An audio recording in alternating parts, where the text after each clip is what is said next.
When you hear the word mummy, you might get a chill down your spine. That's because most of us associate this word with those creepy characters we've seen in some scary movies. But in reality, mummies have helped us understand a lot about ancient civilizations, their rulers, and about how people used to deal with losing their loved ones. The people most famous worldwide for their mummies are the ancient Egyptians. They believed that some sort of existence after passing away was possible, if certain conditions were met.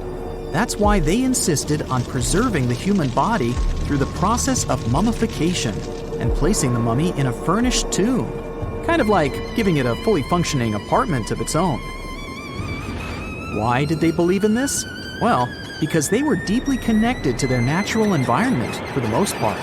They saw the natural cycles around them, like how the sun rose every day, followed by the moon, or how new life was always sprouting from plants, even after they had wilted away. They also believed that the powerful spirit Osiris, who represented the cycle of passing away and resurrection, played a role in this process. To prepare for the afterlife, the ancient Egyptians followed certain rituals, like mummification, which involved using materials like honey, resins, and incense to preserve the body. There's no other mummy more popular than that of King Tut. He was a young pharaoh who ruled over 3,000 years ago in Egypt. The problem with discovering ancient royal tombs is that most of such burial sites were previously robbed. People knew ancient rulers had been left with many valuable belongings, so those locations became vulnerable to thieves. When King Tut's tomb was opened in 1922, people were excited because it had not been robbed, like many other previously discovered royal tombs. That's how well hidden it was. Inside, his mummy was encapsulated in a total of 3 coffins, including one made of gold. The objects found in his tomb showed us what ancient Egypt was like, and studying his mummy also helped us learn about the culture and practices popular at the time when he passed away. We also learned about his family by looking at his DNA. Scientists were able to discover that he had had a disease called malaria and a problem with his foot that might have made it hard for him to walk. Ramses II was another pharaoh in Egypt who ruled for 68 years, which was quite a lot back in the day. He was known for his expansion campaigns and building projects. Many objects from his time as a ruler still exist today, including a large statue of him. Ramses II was about 6 feet tall and lived to be about 90 years old. After looking at his mummy, scientists concluded that he may have had a medical condition that affected his spine. Now, remember those thieves I mentioned before? They are probably the reason why Ramses II ended up in a plain coffin in a secret collection of royal mummies at Deir al-Bahari, which was rediscovered in 1881. Thankfully, archaeologists were able to identify him because his journeys had been recorded on his wrappings. The process was really tedious too. In fact, in ancient Egypt, the mummification process could take a staggering 70 days to complete. A special person would say a very specific speech while delicately handling the body and drying it out using a type of salt called natron. They also used linen and resin to make the body look more lifelike and to wrap it in cloth. The tomb was equally as important for ancient Egyptians. The walls of King Tut's tomb, for example, were adorned with intricate artwork that depicted his journey to the afterlife, from his burial procession to his passage through the underworld. The ancient Egyptians believed that everyone made this journey after passing away, and they filled their tombs with items and paintings to help the person in their spiritual travels. Additionally, the walls of the tomb were decorated with spells from a special book, which contained a collection of poems that the Egyptians believed would help people reach the afterlife. And speaking of how important this journey was, people also placed food in these ancient tombs. In King Tut's tomb, archaeologists discovered 36 jars of vintage beverages and 8 baskets of fruit, which were believed to be left there to help him in his journey to the afterlife. The Egyptians believed that traveling to the afterlife took a really long time, so they left a lot of supplies, such as food and water, to sustain their loved ones. Pharaohs also generally had numerous luxurious garments and beautiful jewelry in their tombs to ensure that they would have a fashionable journey. These items included various types of linen clothing, such as tunics, scarves, gloves, and headdresses, as well as a lot of gold jewelry with precious stones, like bracelets, buckles, pendants, necklaces, rings, and even precious depictions of insects for protection. Some were also deposited with fans made from ivory and ostrich feathers to keep them cool in the afterlife. Some ancient rulers were even placed in their forever apartments along with boats.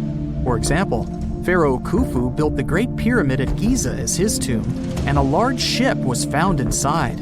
King Tut, however, was buried with multiple boat paddles, but no actual boat. Instead, he had 3 chariots and numerous walking sticks made of precious materials, perhaps indicating he'd rather travel to the beyond by land, not by water. Amongst the most interesting objects found near ancient mummies are bottles of oils and perfumes. If rulers were supposed to be fashionable, why not smell nice too, right? Also, some of them had some ancient kinds of board games, most of them made out of precious materials like gold or ivory. One of those games was called Senet. It was very popular amongst the ancient Egyptians and very similar to modern-day chess. The ancient Egyptians may have the most famous mummies out there, but they weren't the first to invent the procedure. In fact, it all started in South America with an ancient civilization named the Chinurro. As far as we know today, these people were the first to mummify their loved ones that had passed away. They did it somewhere around 2,000 years before the Egyptians started their own rituals. Sure, we can tell a lot about ancient rulers by studying these mummies, but until recently, we had no idea what they really looked like during their lifetime. Not so long ago, though, some very special mummy paintings were found by archaeologists studying ancient Egyptian objects. These mummy portraits are highly detailed paintings of individuals that were made while they were still alive. Such paintings were often painted on wood, as opposed to the classical portraits we all know about, which are painted on canvas. They are known for their realism and beauty, and have even been used by researchers to diagnose diseases by comparing them to the corresponding mummies. Some of these portraits also include depictions of jewelry, which was later found on the mummies. The recent discovery of these mummy portraits in Central Egypt is significant, as it marks the first time in over a century that such paintings have been found. Mummies appeared all around the world naturally, too.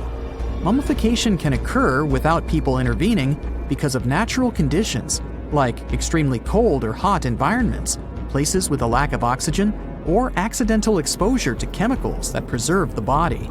These conditions don't allow bacteria to grow, resulting in the body remaining more or less intact.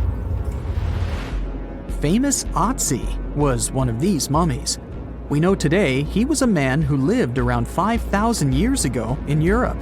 But upon his discovery in the Alps in 1991, Austrian authorities initially believed that he was a modern mountaineer because of how well preserved the body was. However, after the Iceman was removed from the glacier, it was determined that he was actually from the Copper Age.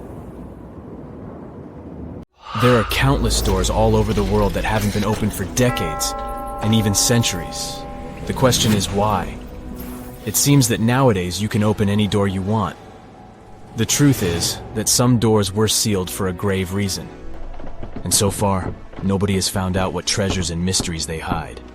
Here are 4 doors that keep their secrets all too well. The Taj Mahal.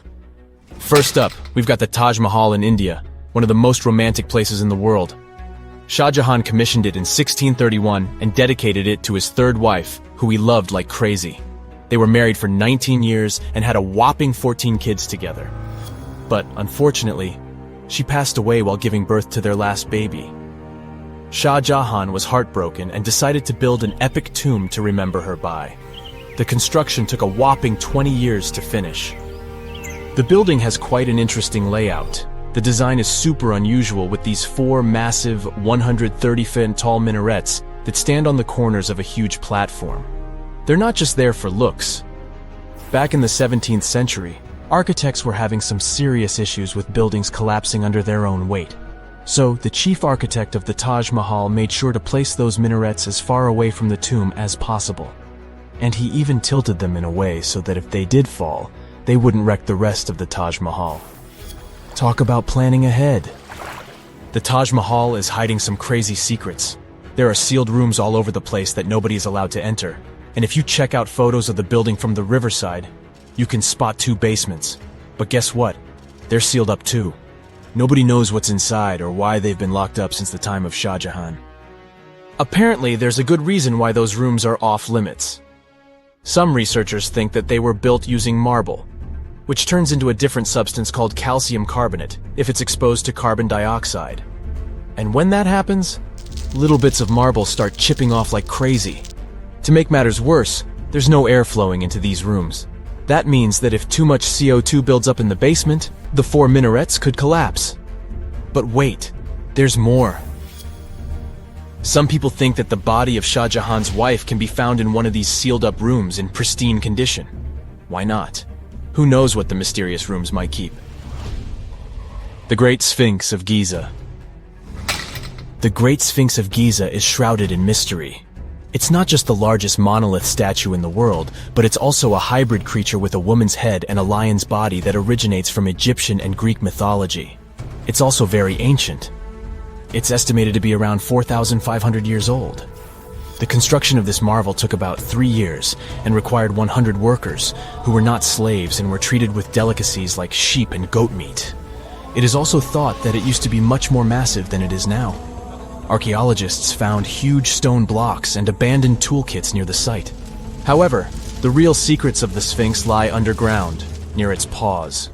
A group of scientists used a seismograph to detect 2 hidden chambers beneath the Sphinx's paws.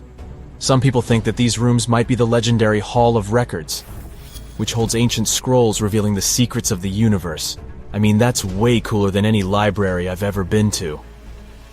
Rumor has it that the Egyptians even had info on Atlantis stashed down there, which is like a super old version of a conspiracy theory. Unfortunately, we can't go on an adventure to check it out just yet. The chambers presumably have 2 entrances, but both remain sealed. The researchers haven't yet received the green light to check out their theory. Let's hope they won't keep us in suspense forever. Sri Padmana Baswami Temple. This temple is located in the beautiful state of Kerala in India. This temple is famous for more than just its breathtaking beauty. Underneath the temple there are 6 vaults, creatively named A, B, C, D, E, and F. The enormous iron doors to these chambers add to the mystery of what's behind them. A few years back, the authorities decided to open these vaults to the world, but it wasn't an easy task. You can't just open the doors and enter the vaults. It required a lot of work. It took them a while, but finally, in 2011, they opened 5 of the 6 chambers. And guess what they found? Tons of treasure. Bags of gold, precious gemstones, and priceless diamond jewelry. The estimated worth of everything found in the vaults is a whopping $1 trillion. It's like the temple was the real-life inspiration for Aladdin's Cave of Wonders. But wait, I said 5 of the 6. What happened to the last one? Vault B has remained closed, but not for lack of trying. They simply didn't manage to open it. There is even a belief that it's fatally cursed. Legend says that only a saint or sage can break the curse by chanting a specific mantra. But no one has been able to do this yet, presumably because we don't have saints or sages at our disposal. There is also rumor that in the 30s some temple invaders tried to enter Vault B to do some good old looting. But they never reached their target. Apparently terrible snakes materialized out of nowhere and chased the gang away. But of course, this is just an urban legend, and there is not proof of that. However, it is said that the Auditor General dealing with the temple claimed that Vault B had been opened at least 7 times since 1990, and nothing bad happened to anyone who entered. Who knows? Maybe we should send Indiana Jones to check it out. The First Emperor's Tomb. Deep under a hill, completely undisturbed and surrounded by dangerous traps, lies an ancient 2,000-year-old tomb. It belongs to Qin Shi Huang, the first emperor of China. He was born in the Qin state, and became king when he was just a boy. But when he grew up and gained full power, he united the warring states ancient China was divided into by conquering them. After that, he created the Qin dynasty. When he died in 210 BCE, they buried him deep underground in a massive tomb. And when I say massive, I mean massive! Back in 1974, some farmers in Xi'an, China, stumbled upon something strange while digging a well, a huge terracotta soldier. This discovery led to an extensive archaeological dig that has continued for over 40 years, revealing a collection of thousands of clay soldiers. The unique thing about these soldiers is that each one has its own unique features, from hairstyles to facial expressions. It's believed that there could be up to 8,000 of these soldiers, but only 2,000 have been found so far. Interestingly, the central tomb, which is believed to be the resting place of the emperor, is still untouched. In ancient records, there are references to a vast underground city that the emperor built, complete with scenic towers, palaces, and whatnot. Sima Qian, a Han Dynasty historian, wrote that the tomb was adorned with treasures and had space for hundreds of officials, but the lack of technology to properly examine the site is what's holding things up. Qin Shi Huang was surrounded by liquid mercury in his tomb, with two of the streams representing the major rivers of China, Yellow River and Yangtze. The ancient Chinese believed that mercury could provide immortality, but it could have also caused the emperor's death since he regularly took mercury pills to prolong his life. The dangerous levels of mercury contamination in the soil near the tomb are the main reason why scientists are reluctant to explore it. It could be very dangerous both for people and for the environment. Now, if I had to choose which door to open, I'd probably go for the one that doesn't lead to a tomb surrounded by poisonous mercury. Call me crazy, but I'd like to avoid any potential health hazards. Unlike many other ancient Egyptian burial grounds, King Tutankhamun's tomb stayed hidden and free of unwanted thieves for 3,000 years. One reason was that the tomb was smaller than average and tucked away in a place called the Valley of the Kings. This area was already being extensively explored by the time they stumbled upon Tut's spot. The entrance was all covered in debris from building a nearby tomb, which must have also helped keep it a secret. There were also zero writings or signs on the outside of the tomb. Time passing also played a part in keeping it in amazing shape until the 1920s, when a man named Howard Carter finally made it in. But was Carter that big of a hero? Some recent findings say he might have been sneakier than initially thought. People used to think Carter wasn't just a glorified treasure hunter, he was a true archaeologist. Before Tut, he had been on a relentless quest for Egyptian artifacts. He discovered his interest in these unusual objects when he was a child, and soon started drawing the sculptures and inscriptions that were found in ancient tombs. After stumbling upon the remains of King Tut, Carter spent a decade recording and processing all sorts of objects, like golden thrones, chariots, and statues from Tut's tomb, shipping them down the Nile to Egypt's museum in Cairo. Well, at least that was the official story. More recent discoveries claim that not all of the objects made it to Egyptian officials. A secret letter seems to uncover Carter's little 10 for them, 1 for me policy. The letter in question was sent to Sir Alan Gardner, a philologist and friend of Carter's, dated from 1922. In these writings, Carter mentioned having found the tomb and was asking his buddy for some advice.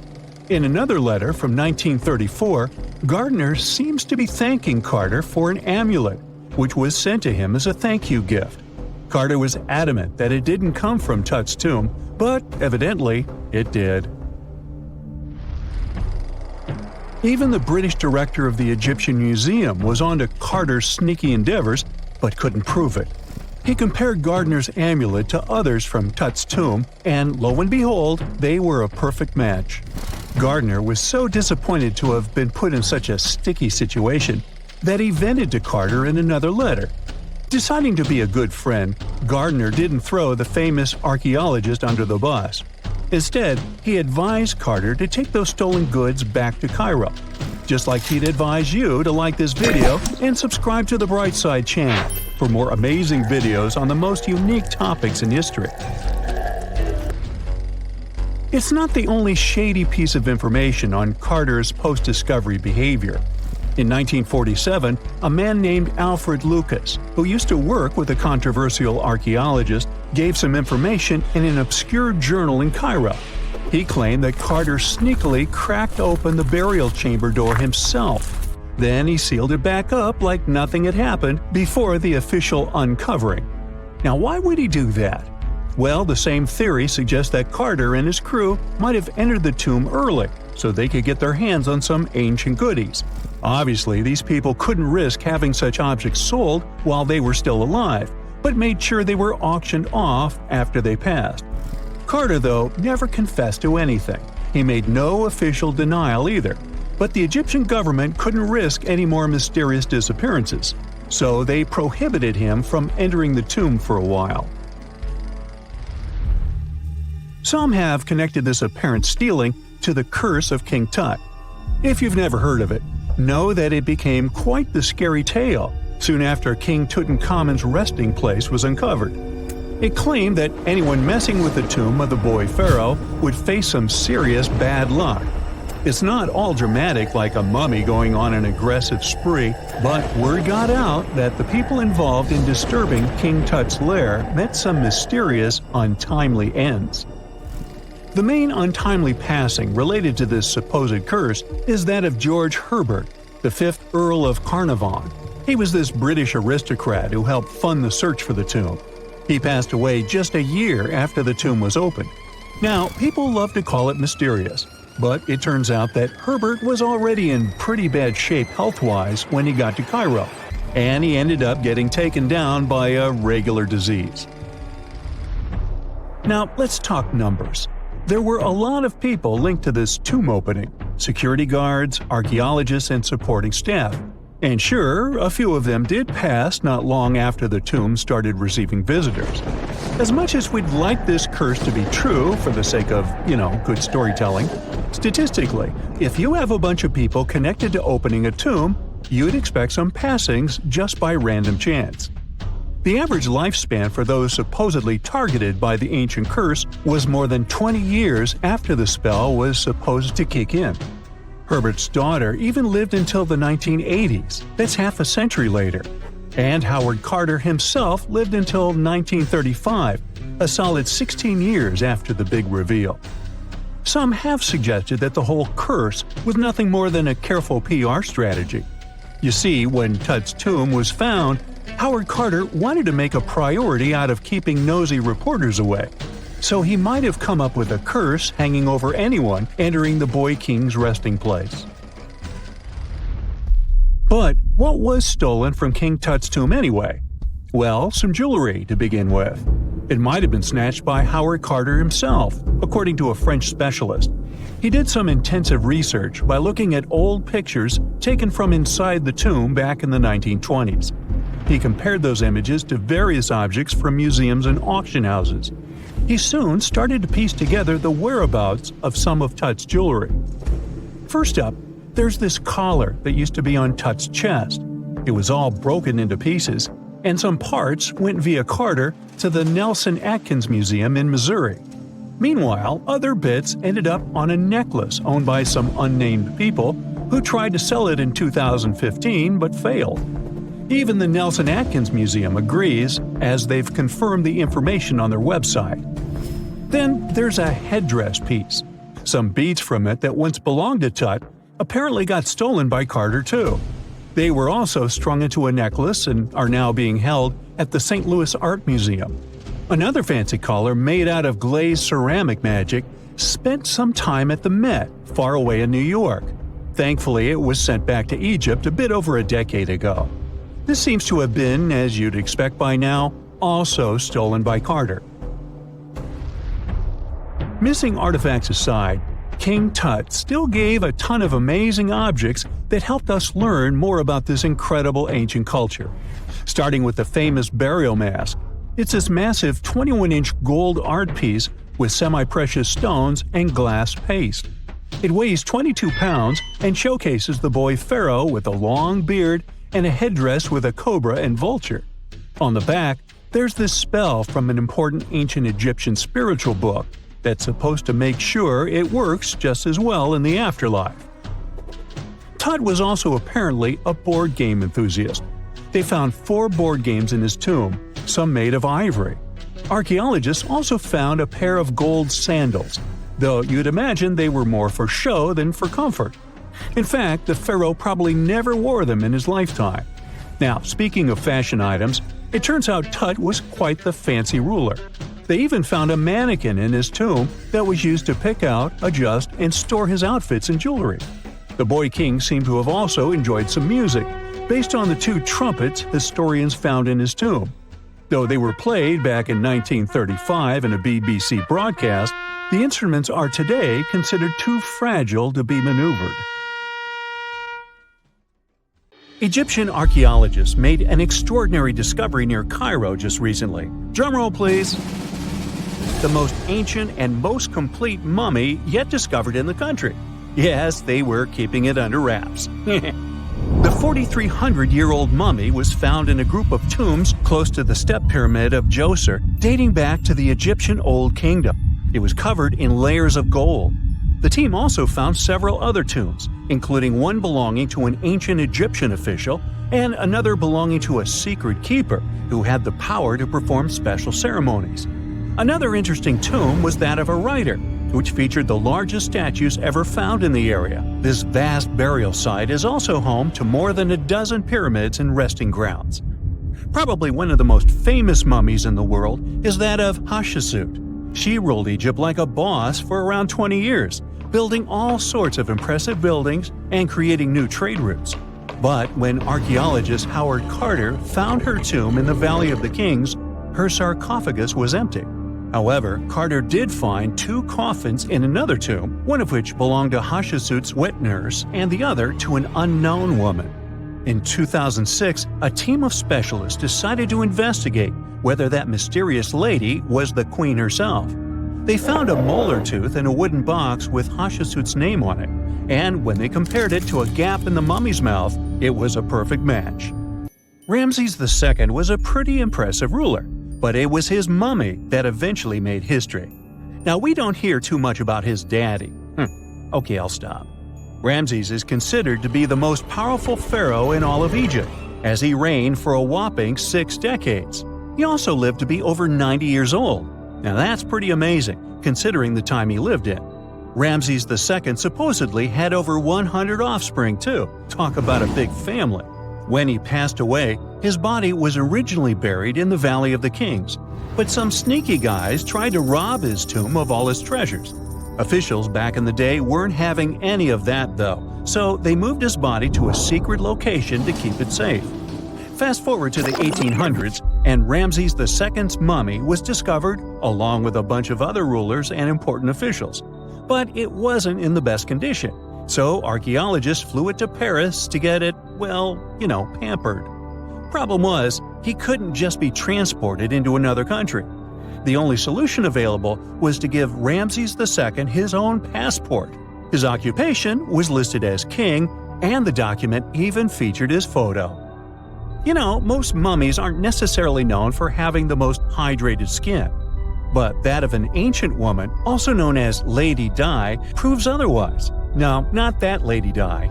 This wealthy lady from ancient times was discovered in an ornate tomb in 1971, and she looked fabulous, if we can say so about a mummy. Thanks to the special conditions in her tomb, like the moisture in the environment and the lack of oxygen, her body was almost perfectly preserved. Her skin was soft, her hair was on point, and she was still flexible. The museum that now proudly displays her mummy also shows a ton of fancy items that were buried with her, like dinnerware and musical instruments. Archaeologists investigated the mummy further and discovered that she passed away from a heart attack at around 50 years old. Even though it hasn't been around for over 2,000 years, Lady Di is still making history. The mummy of Otzi, the Iceman, was discovered in the Alps in 1991. Austrian authorities initially thought he was a modern mountaineer because he was so well preserved. Turns out, he was actually from the Copper Age. He was found in a mountain pass over 10,000 feet above sea level. Through studying his mummy, we've learned so much about life in Copper Age Europe. For example, we know that he was a native of Central Europe and enjoyed eating meat. He also suffered from arthritis, narrowing arteries, and intestinal problems. But he likely used acupuncture and medicinal herbs to treat these conditions. And apparently, he was pretty handy with tools. He sharpened them just days before his untimely demise. Who knows if he was expecting trouble or just getting ready for some routine work. Now, King Tut and his story is most likely the one that made all mummies famous. This pharaoh passed away at the young age of 19, more than 3,000 years ago. But his mummy is still one of the most well-known in the world.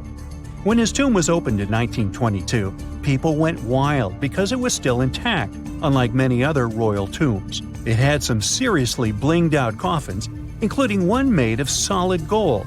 Not only did Tut's tomb give us a glimpse into ancient Egyptian history, but his mummy also taught us a lot about the time he lived in. DNA analysis helped identify his parents and revealed that the pharaoh had a rare bone disorder that might have made walking a bit tough.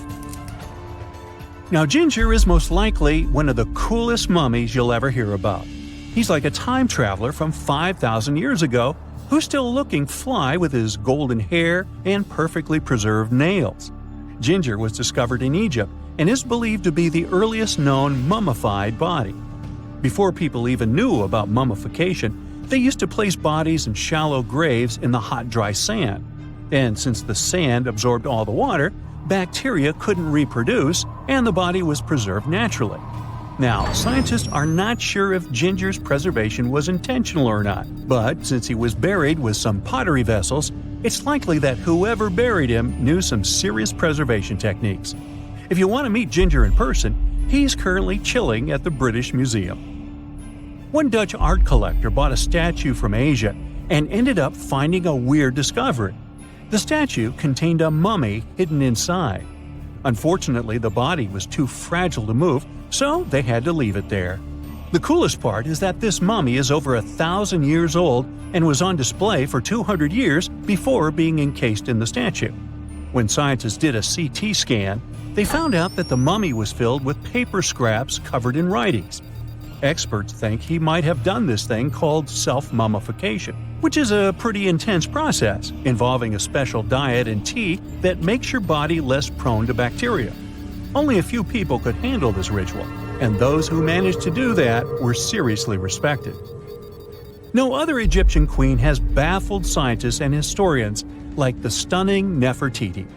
Based on her statues, she was known for her slender neck, wide eyes, and high cheekbones. Her name translates to "the beautiful woman has come." Talk about living up to your name, huh?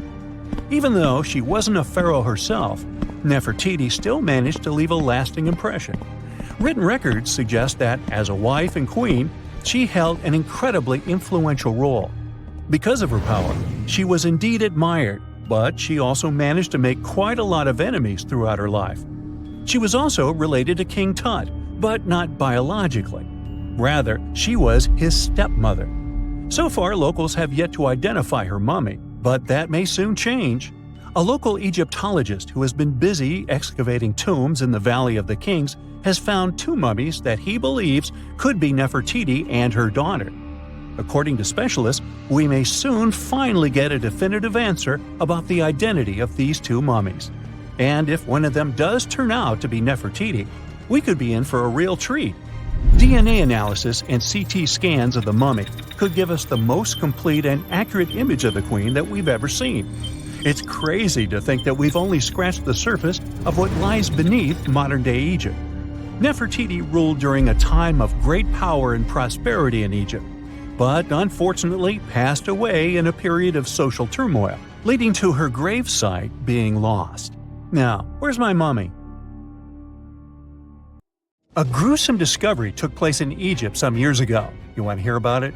16 human hands, carefully buried in 4 eerie pits. They didn't look too much like human hands at first, since they were abnormally large, but they were. Weirdly, there were only right hands. No left hands were in sight. It turned out that it points to the practice of an ancient dark ritual. Old Egyptian art and tales talked of a ceremony where warriors would present the right hand of their adversaries as proof of victory and ask for gold in return. Egyptians believed in the afterlife, so cutting off someone's hand meant you cut off their power eternally. Guaranteeing this type of defeat was interesting to the winning party. Here, the fight was between Egyptians versus Hyksos, who lived in what was once known as Canaan. Egypt has always been the center of some history-changing findings, and some time ago, this papyrus was found. If we stretched it open, it would be just a tad bigger than the height of a skyscraper. The world's tiniest skyscraper, which is located in Wichita Falls, Texas. When humans didn't write on their notes app, they wrote on this thing, made from the medulla of a papyrus plant. Around 2,000 years ago, ancient Egyptians wrote something reminiscent of a book where they describe most of their funerary traditions and their visions of the afterlife. It's considered one of the most important texts from ancient Egypt and is still sold in bookstores to this day. This ancient manuscript was unearthed from a chamber located just south of the Pyramid of Djoser, located in Saqqara. Oh yes, Djoser is the oldest pyramid in Egypt and not the Giza pyramids like most people think. So recently, the site of Saqqara buzzed with excited archaeologists who probably found one of Egypt's oldest complete mummies. They believe that this beautiful and well-preserved mummy was that of a wealthy man. He was discovered in a deep shaft, covered in layers of gold leaves.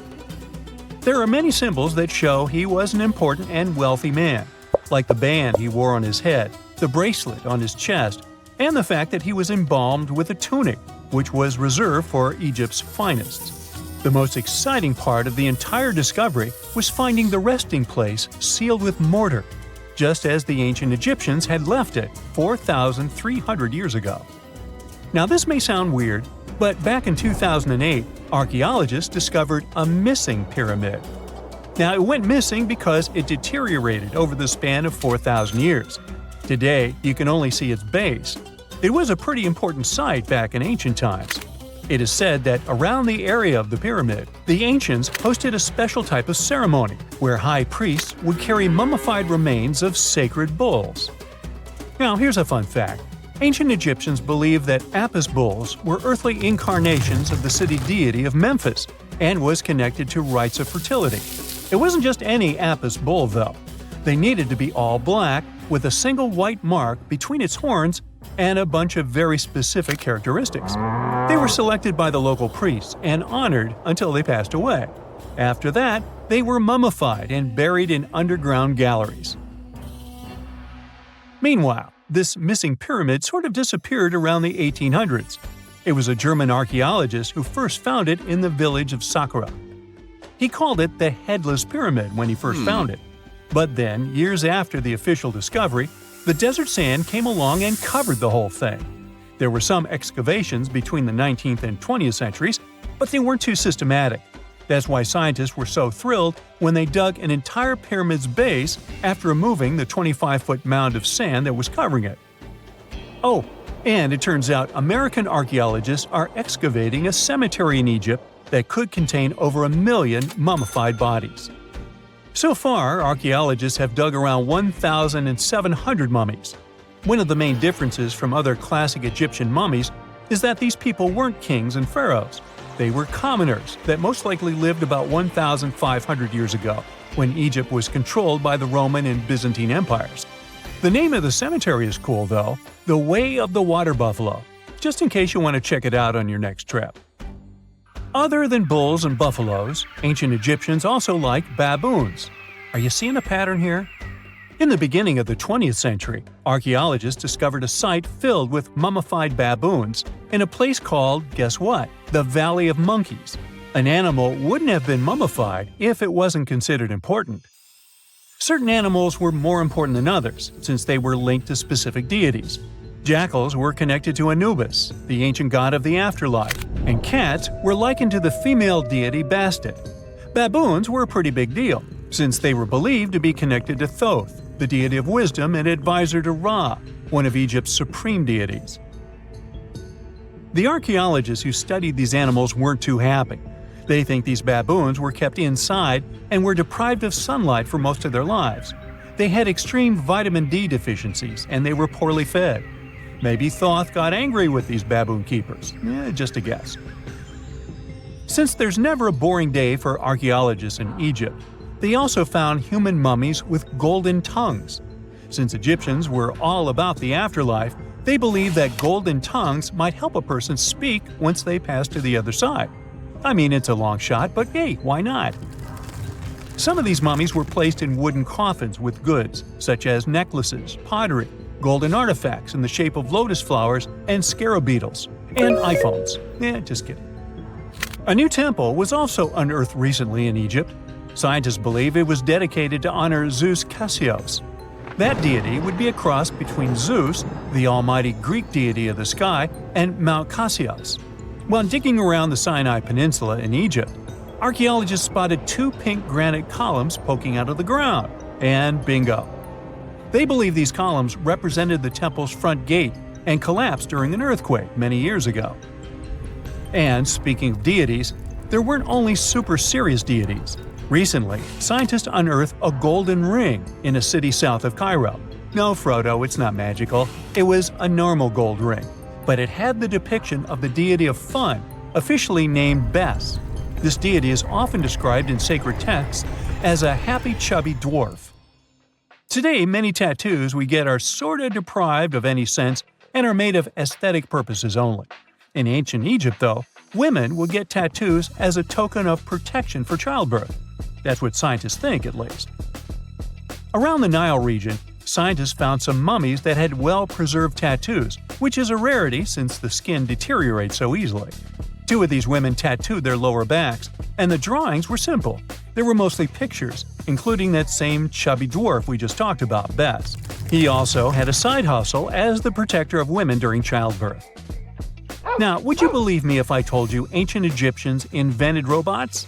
No? Well, that's because that's not entirely true. Sure, they were astronomers, mathematicians, and engineers, and somehow they also squeezed an eccentric invention into that package – an automated deity some scientists called Hathor. This wooden statue had been in the Metropolitan Museum of Art for years before someone noticed its secret. With the help of an X-ray machine, specialists discovered a mechanical operating system inside it. The pulley-like axis goes from the statue's shoulder to her left leg. When the system rotates, the statue raises and lowers her hand. Hey, pick me! I got my hand up here.